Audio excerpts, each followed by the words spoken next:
Hello friends, I hope you all are doing well and your study is going on track. Today I am going to start the fourth chapter of my economic series and the chapter name is taxation in India.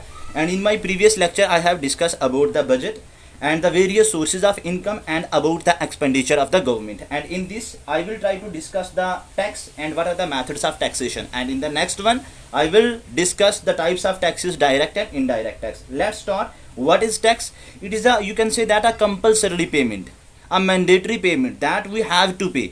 Means you can say that कि एक kind of payment जो कि एक individual को, एक फिर्म को, एक company को जो है वो गवर्नमेंट को पे करना है, या in other word you can say that कि जो गवर्नमेंट है वो किसी भी इंडिविजुअल से, किसी भी पर्सन से, किसी भी कंपनी से जो पेमेंट रिसीव करती है और कंपल्सरी करती है उसको हम क्या बोलेंगे? टैक्स बोलेंगे। ठीक है, क्यों करती है? फॉर एग्जाम्पल कभी आपने देखा है कि जो भी आर्मी पर्सनल्स हैं, ठीक है, आर्मी पर्सनल की बात करो, आप ब्यूरोक्रेट्स की बात करो, आप डॉक्टर की बात करो, आप प्रोफेसर्स की बात करो या अदर गवर्नमेंट एम्प्लॉयज की बात करो, तो कभी भी आपने इस चीज़ के ऊपर ध्यान दिया है कि गवर्नमेंट इनको कहाँ से सैलरी देती है, गवर्नमेंट इनको कहाँ से पे करती है? तो माय डियर स्टूडेंट्स, जो भी हम ये टैक्स के फॉर्म में जो हम पैसा गवर्नमेंट को पे करते हैं, या in other word you can say that fee की फॉर्म में, फाइन की फॉर्म में, या जो भी अदर सोर्सेज जो मैंने कल आपको बताया था, इनकम और एक्सपेंडिचर जो मैंने कल चैप्टर डिस्कस किया उसमें आप जाके देखिए मेरे बजट वाले चैप्टर में, तो ये सारे सोर्सेज ऑफ इनकम और एक्सपेंडिचर मैंने आपको बताया था। तो मतलब इन सब को गवर्नमेंट जब भी पे करती है तो वो कहाँ से करती है? वो इसी ये जो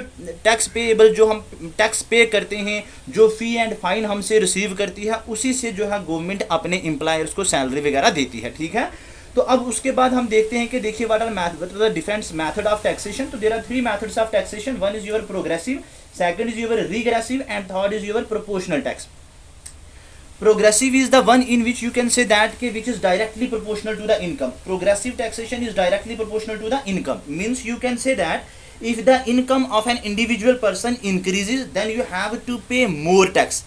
Income increase तो टैक्स भी बढ़ जाएगा, टैक्स भी ज़्यादा देना पड़ेगा। For example if I am earning 10,000 per month, तो मुझे सपोज उसके ऊपर 100 रुपीज़ टैक्स देना है। लेकिन अगर मैं अर्न कर रहा हूँ 10 लाख पर मंथ, तो मुझे सपोज उसके ऊपर 1000 टैक्स देना है। तो मतलब it is directly proportional to income. ठीक है, तो means in other word you can say that कि rich people pay more and the poor people pay less. This is called as progressive taxation, मतलब according to the income. ठीक है, next important point मैंने वही लिखा है कि the more you earn the more tax you pay as per the tax slab. अब tax slab पे मतलब कितनी इनकम मिनिमम होनी चाहिए कि आपको कोई भी टैक्स नहीं, आपको कोई भी जो है वो टैक्स नहीं पे करना पड़ेगा, और कितनी ज़्यादा होगी तो उस पर आपको 5%, देन 15%, देन 30%। तो ये इमेज मैं आपको यहाँ पे लगा दूंगा, तो उसको आप अच्छे से रीड कीजिए, तब आपको ये कंसेप्ट क्लियर हो जाएगा। तो आई होप ये प्रोग्रेसिव आपको समझ आ गया होगा। Next is the regressive tax. My dear students, it is completely opposite to the progressive tax. Progressive directly proportional to the I means income, but here in the regressive you can say that कि poor people will pay more and the richer people will pay less, or you can say that वो पे करते ही नहीं थे।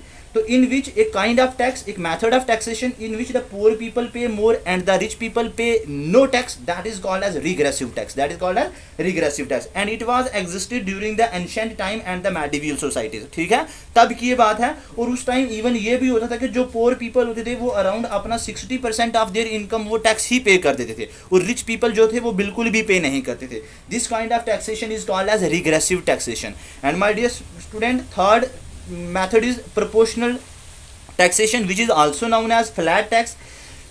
This flat indicates that where everyone pay tax equally, either rich or poor. You have to pay 30%, you have to pay 40%. If I am earning around 14,000 per month and Adani and Ambani, तो उनको भी उतना ही suppose 30% पे करना है, मुझे भी 30% पे करना है।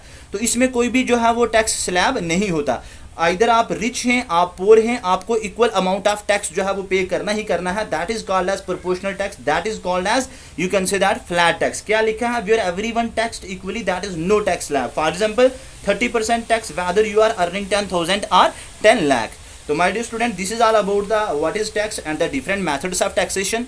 तो नेक्स्ट वीडियो में टाइप्स ऑफ टैक्स डिस्कस करूंगा, तो आप बने रहिए मेरे साथ, इनको अच्छे से वॉच करिए और अपने दोस्तों के साथ भी शेयर कीजिए। Thank you.